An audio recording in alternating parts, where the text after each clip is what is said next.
Hi, Terry here again. We're still in the middle of the pandemic thing going on. In Southern California, it's quite intense. My wife Anita is working from home and she needed to drop something off at the office, and traffic was light, and it's eerie seeing restaurants closed and businesses with parking lots mostly empty.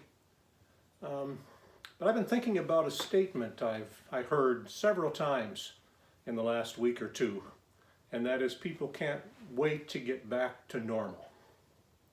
And I get that. It'll be good to have many things back to normal, where shopping centers are open again and millions of people are back in work and businesses are opening up, restaurants are functioning again, so I get that part. But I've been thinking about a deeper meaning of that, getting back to normal. There are parts that are great to get back to normal, but there are other parts that I hope we don't get back to normal. I'm thinking more in terms of getting back to a new normal, a new sustainable way of functioning and being. And I'm hearing that some things have not taken hold yet.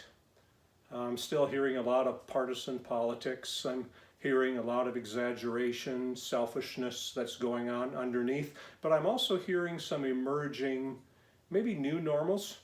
People reaching out a little bit more, yearning for human contact, for interaction, for connections. And I'm thinking in my own life, what kind of new normals would I like?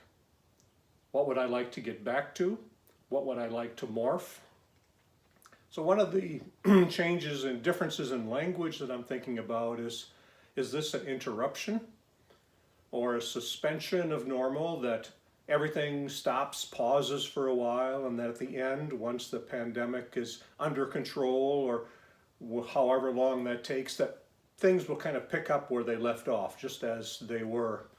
Or could we see this, at least for myself, more as a sabbatical, a time where you step back, in this case, forced and in mass, a sabbatical where you take a look at life while you pause and you think about what's working, what might change, either globally or in our country, with politics, with religions, whatever it takes. But I can have some influence on that.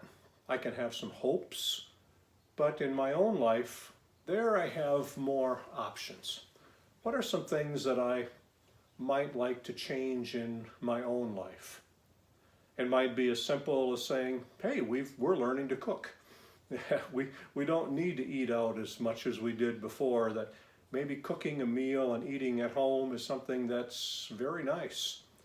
Or we can learn to function here at home more time in the week.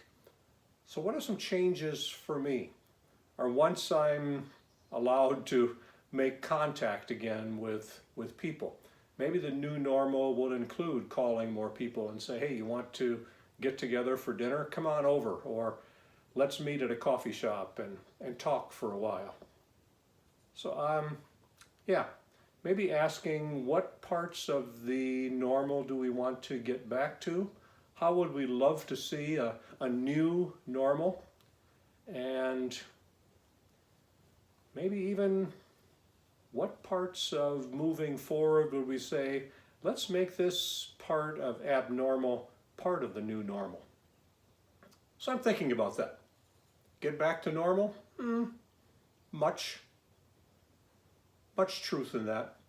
But let's get back to a new normal. Let's make the abnormal normal. It's good to sit back and think about that. I'm going to journal about that for the next week or two. I think, what am I learning from this experience? What might we learn from this experience? And what might you learn from this experience? Have a great week. Talk to you next week.